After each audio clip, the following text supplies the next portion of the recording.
free stream, man. Y'all already know it. The opportunity I can. Um, charge. If you don't know, in 2003, I was sent to prison. Story. So basically, now every chance up here, I get up here and I try to have real conversations with people that support my content by supporting them back. Hopefully, answer questions right there on the spot. If there's something you may want to know about my story, where a loved one is formerly or currently incarcerated, got questions, need support otherwise. Listen, say this. Today, hectic. Not gonna lie, it was a busy day. Well, let me say hectic, but busy. Right, I'm a first time father. At 42, I got a son. Grateful for that. Right? But my days are starting at 3 in the morning, changing diapers, make sure mama can get some rest, working. Today I had some yard work, stuff. We got group later, good stuff, right? But it was I had to go run errands because my wife can't leave the house right now. Now almost at one point there, got frustrated. Almost. Very rude person in the store and they trying to get my oh. Let me tell you what happened. I had to take a step back and realize that Saturdays used to be different. And I don't know if any of y'all did time before, and if you have, man, Papa man, good brother, how you doing? See y'all share this live like this. Pass it along to somebody that may hear this, man. Because I remember, and if you some of the same places I have been, then you remember as well how Saturdays used to be. All right? Saturdays used to be a totally different thing. If you've ever been to the pen, no, right? Thing too. No matter how people try to dress prison up and try to make it look fly or whatever it is, and I'm not saying that you shouldn't go in there with the heart to survive and rise above. I'm not saying you can interpret that however you want to. But what I am saying is, it's never good. Hopefully we good now. Papo, man, I gotta learn how to stay on the mic. I'm working on that. But I remember Saturdays used to be different. Saturdays used to consist of hoping I had a visit coming. The woman that I married that was coming to see me, she didn't live in the same state. I was doing time in Virginia. She was in Georgia, right? Totally different situation, man. I appreciate that, OG Loke Dog, man. I appreciate that. We definitely going in. We trying to go every single way possible. You know what I'm saying? Like every way. We trying to create content. We trying to tell a story. We trying to do dialogue. We trying to go live. Whatever it is, we trying to do that. But Saturdays used to consist of getting ready for visit if you was lucky, right? Saturdays used to consist of watching the games, college games be on right now, making a meal. You know what I'm saying? I'm working, OG. But that's what Saturdays used to consist of. The highlight literally used to be hopefully going to visit, and if not, hopefully the prison was playing movies. I was on one prison, Sussex 2. That boy Slim, I appreciate you. It was the most, you already know it's the Keefe over here. It was the most, I don't know, it was like the biggest blessing when the dude that ran the gym used to bring in like 6 or 7 movies, and he used to bring in like series. So he was bringing in Oz or, whatever shows we wanted to see. He was really cool. Of course, somebody wrote him up. But that was the escape for the weekends. Used to lock in, get the movies, the schedule, right? Get your snacks, make your meal, make your phone calls, whatever it is. And you go in the cell, you watch the movie, you kind of drift away. You try to escape reality. You try to really, if you were like me, you put the earbud in one end, you don't put two.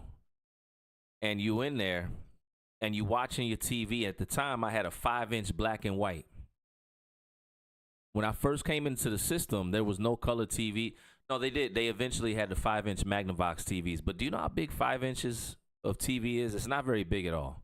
I mean, the screen is nothing. It's probably maybe the cell phone. I don't know, right?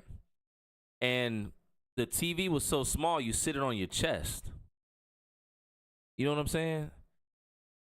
And yo, on your chest it's a big screen because you're in prison. And I also want to say this, if you got a TV, whether it's black or white or color, that's a blessing on the inside when I was doing time, because you had an opportunity to escape.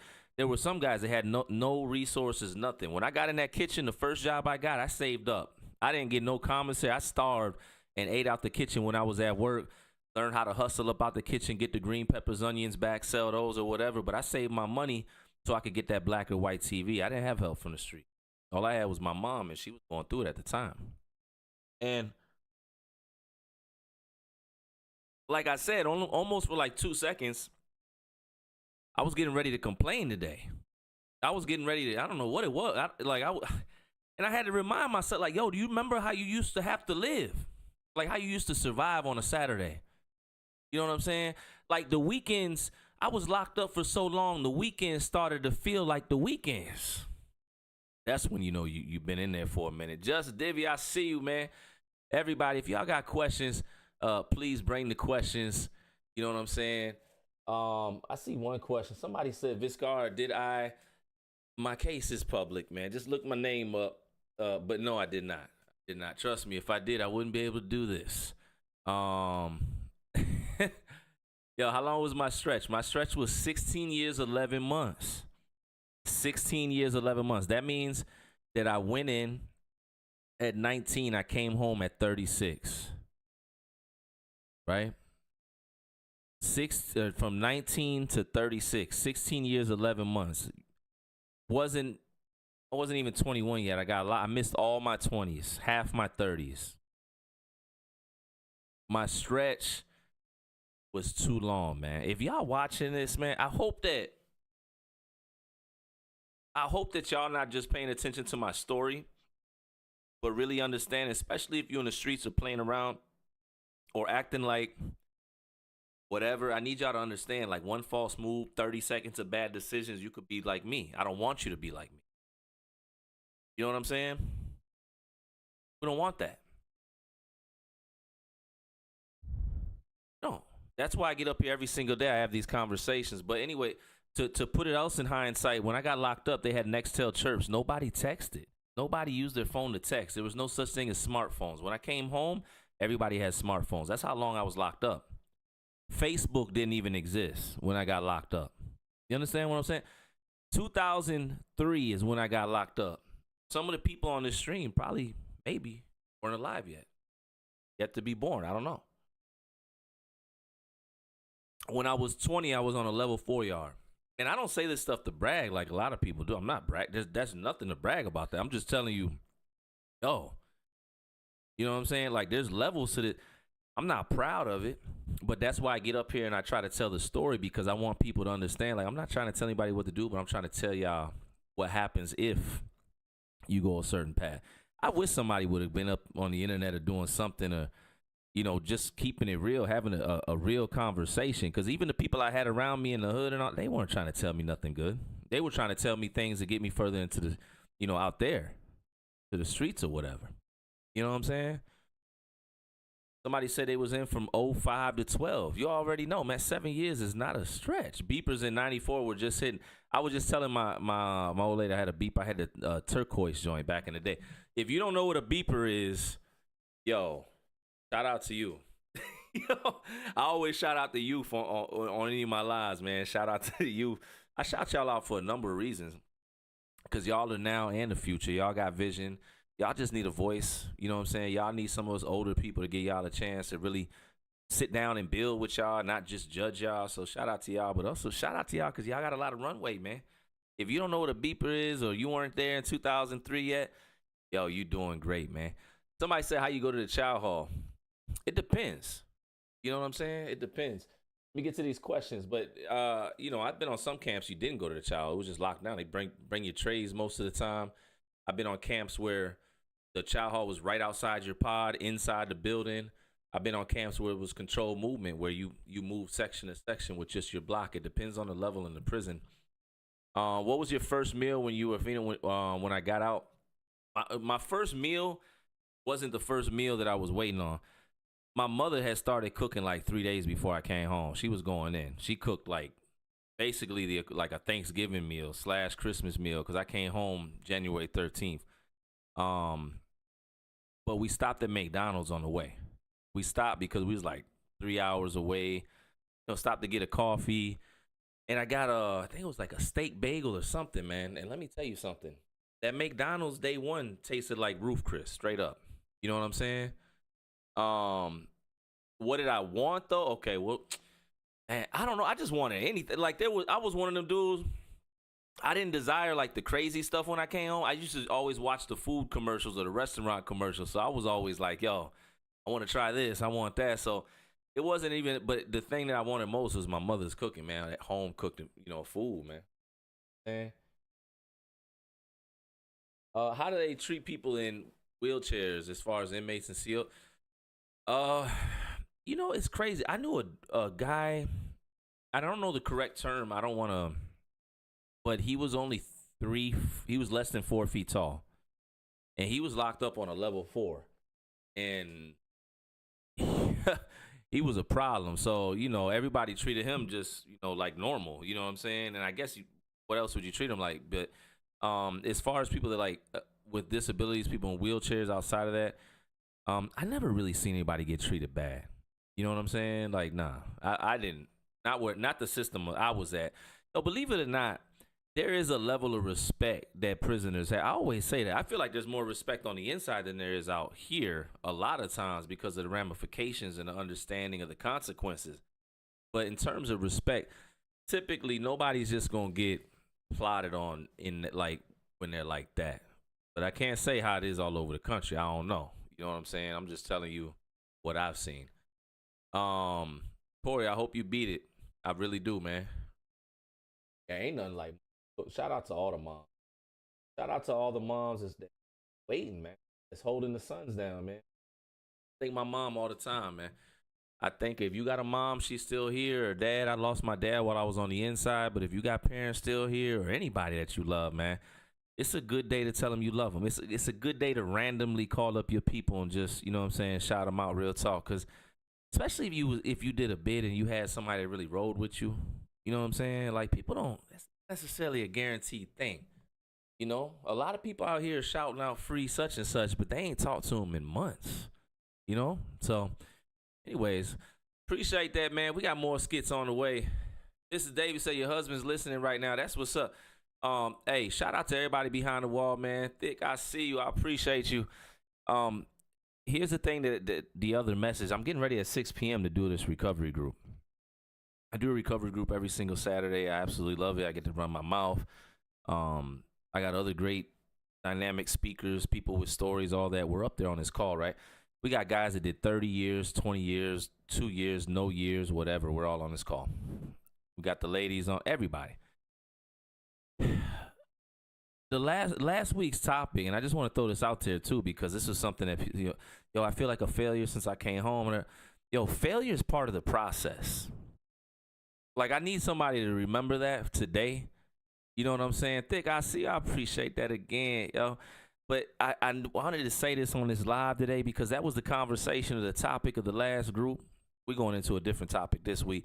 But failure is part of the process, man. If you got locked up, you did time, you missed years, there's going to be a part of you that is going to feel down. I get that. You're going to be like, man, I can't believe. And, you may even feel more of that now that you're home. But I need you to understand this.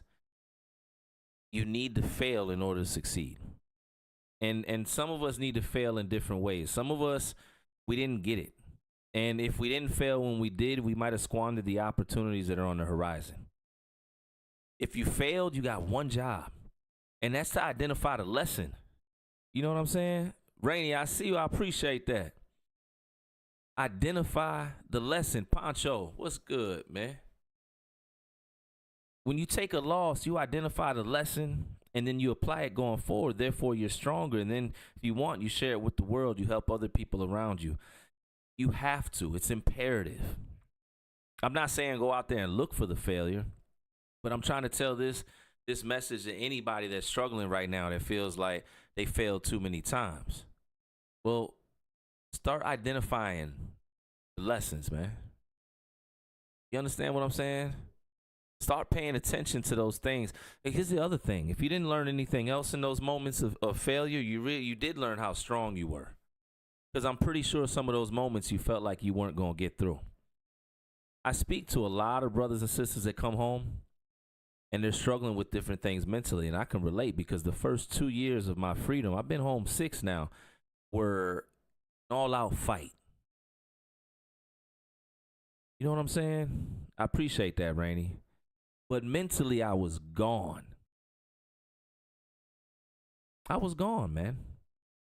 And, yo, there is a place where you can get wrapped up in your yesterdays so much that you forget to live in the now.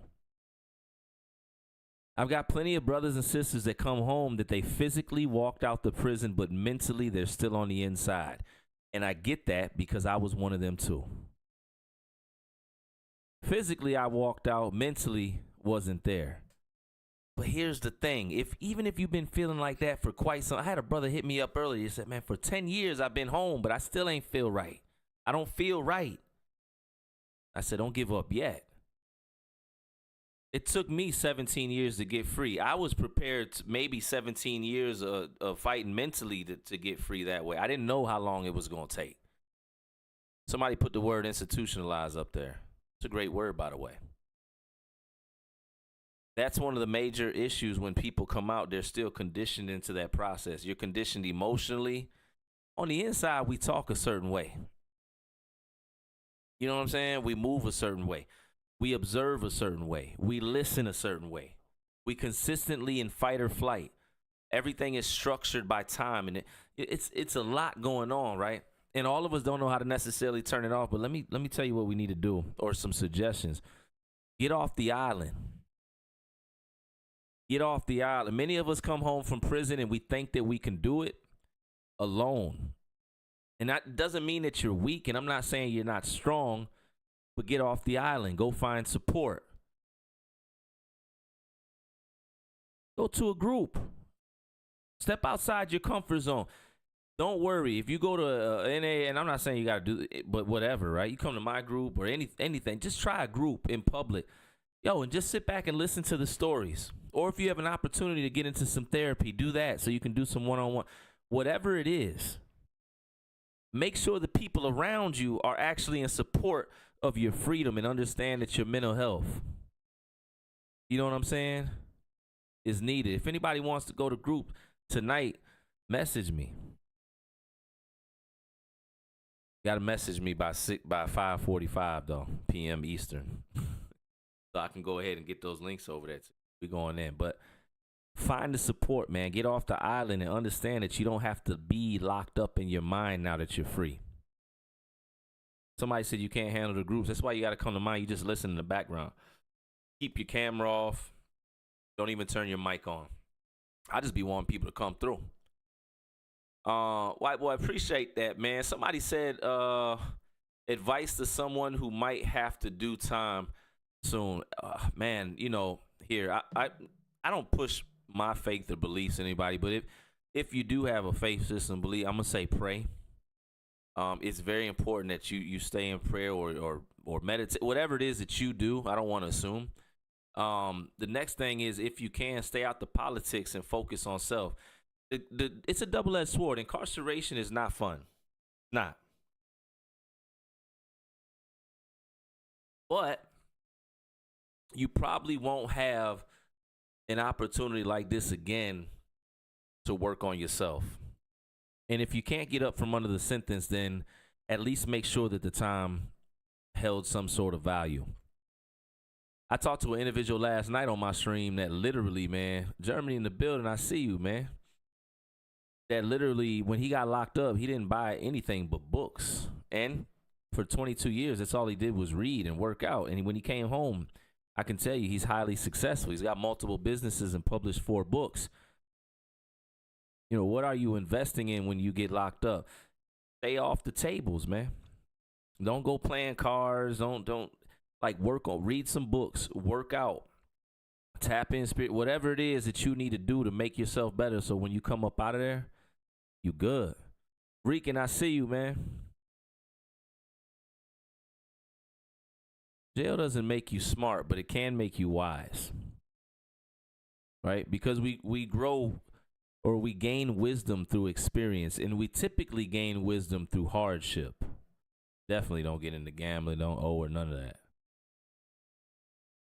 But yeah, if you're smart, you become wise in prison. To answer that simple, you learn from the lessons every day.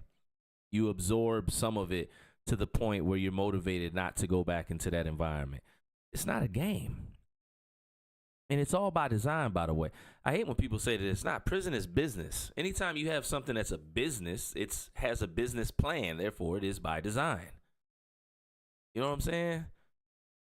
We got to pay attention to certain things going into 2026. Also, I want to say this. If anybody's still out there playing around in the streets, throwing stones at prisons, are you guys paying attention to the law changes and how severe and extreme things are now? They're building super prisons. It's a different day and time. I mean, just look up Washington County in Georgia. You don't have to take my word for it. Like I say, always fact check me. You know what I'm saying? This is a good question I've seen up here.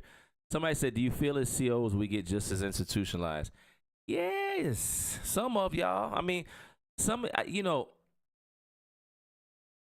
very rarely do I think a CO doesn't get institutionalized, because you guys are in there sometimes 12 hours out the day, 3 to 4 days out the week. And it might change depending upon where you're at or what state, etc. But at least that's where I was at. They worked 12s and they were like on 3, off 4, or on 4, off, whatever it was. You in there all day. And then it's just you in the booth or you on the floor, you talking to the guys. You done built rapport with everybody, you know what I'm saying? Like, yeah, I done seen it. I done seen, like, some COs get so institutionalized, they ended up locked up. You understand what I'm saying? Yeah, the COs were so institutionalized, they ended up locked up. They was right there on the streets again. And next thing you know, they was locked up, taking chances. They thought they was one of us. That's real. I think that's a form of, I don't think it doesn't have to be. It could just be somebody taking a chance. But I'm telling you, I walked in the office one time, young dude, CO. He was cool. You know what I'm saying? But he in there and he eating a honey bun and peanut butter that he got from one of the other prisoners in there. But he a CO. He could have went to the vending machine. And he kind of proud of it. Like, he got a spork out of commissary, got the peanut butter, he got the icy white. He like, yeah, I'm one of y'all. Yo, my guy, we trying to go home like you get to every night. This is not cool. And some people would interpret that as being all right, but I don't know. I didn't interpret that as. Yeah, fair but not overly friendly is good. Don't get me wrong. I had great rapport with some COs and established some real friendships, honestly. I got a couple that we still talk to this day. But overall, I prefer the ones that I knew what to expect. Like, even if they wrote up charges for certain things, as long as they didn't change, I respected that. That's what I hated the COs. They cool 1 minute and then flip out the next when the lieutenant come through or something. Like, now I prefer the CO always. If he don't like this, he gonna write you up for that. He gonna let that slide, but you know what I'm saying, whatever it is, give me that one. Fair and consistent is good, man. Yeah, dog us and envy us at the same time, Ghost. That's a great comment. And not everybody, because you got some COs just that they cool. You know what I'm saying? They just really trying to do their job and get up out of there.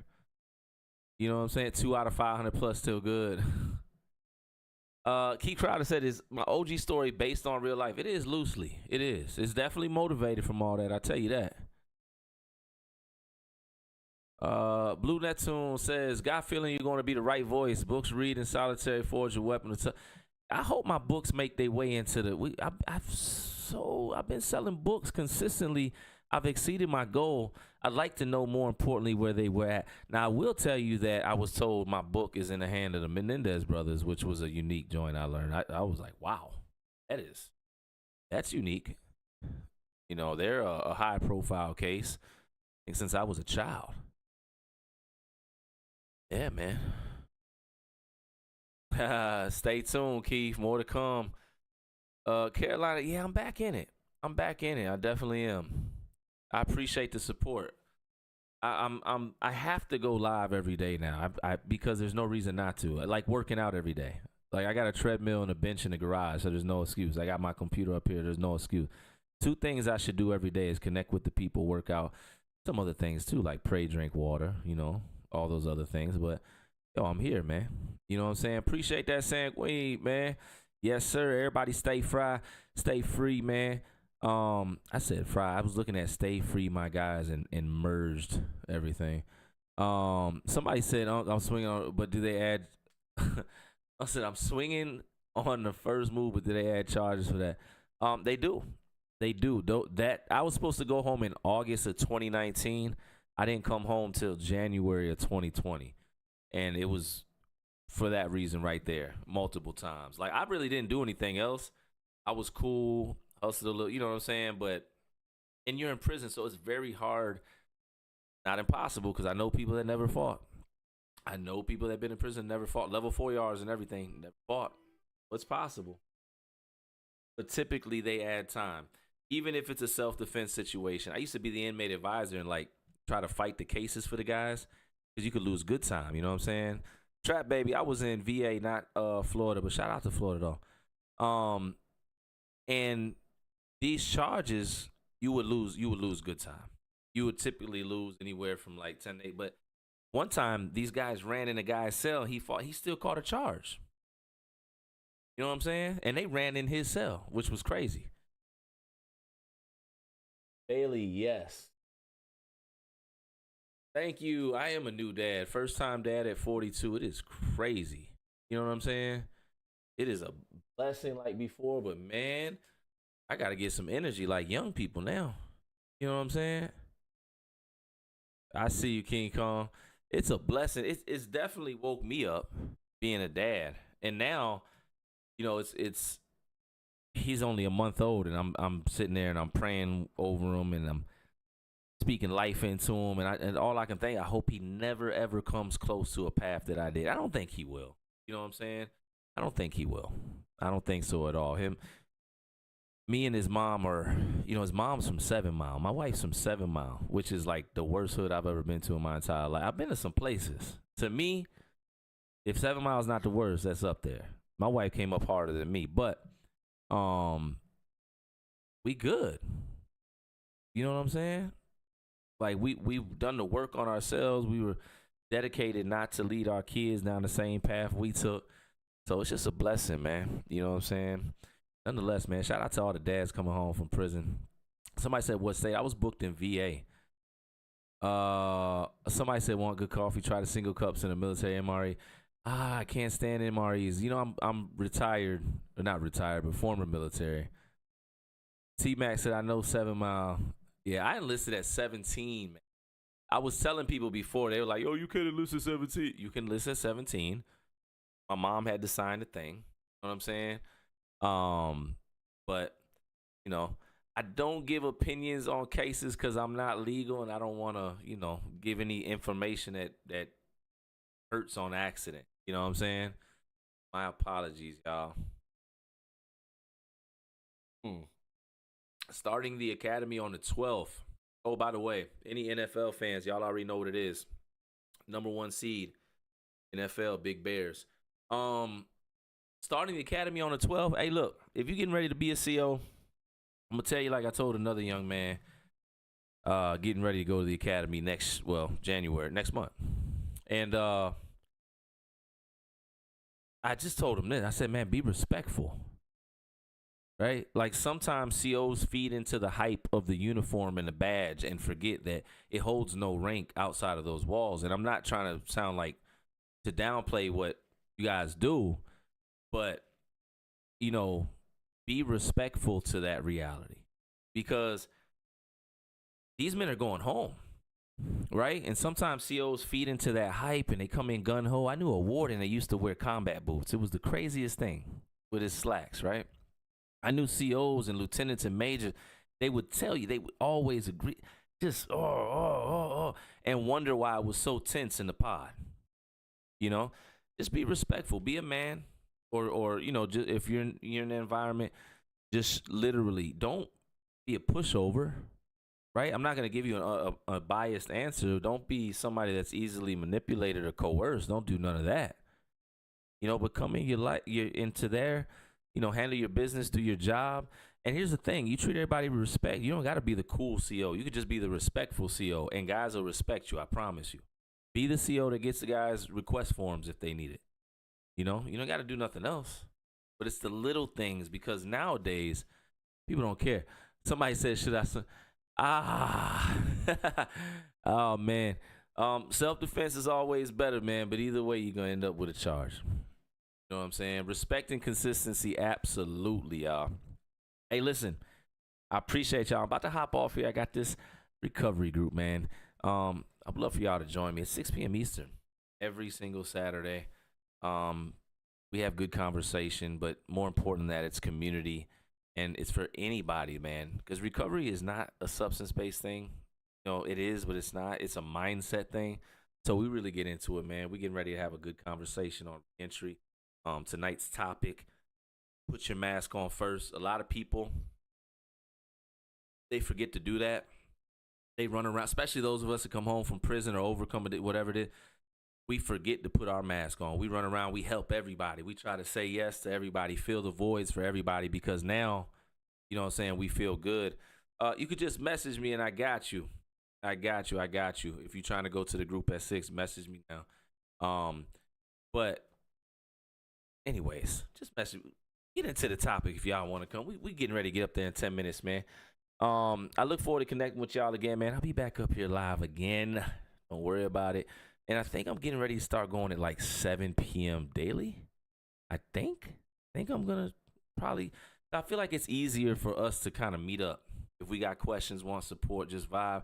But if there's other times that y'all suggest, let me know too, man. Outside of that, man, thank y'all for everything that y'all do, for supporting the message, liking, engaging, sharing the content, anything that y'all do, man. I'm really appreciative of that. I'm trying to tell y'all, man. Y'all have no clue, man. Nonetheless, stay safe, but most importantly, stay free, man. Because 2026 on the way, and it's another year to live a great life. Despite where you're at now, you can turn it around. January 23rd of this year, my house burned down.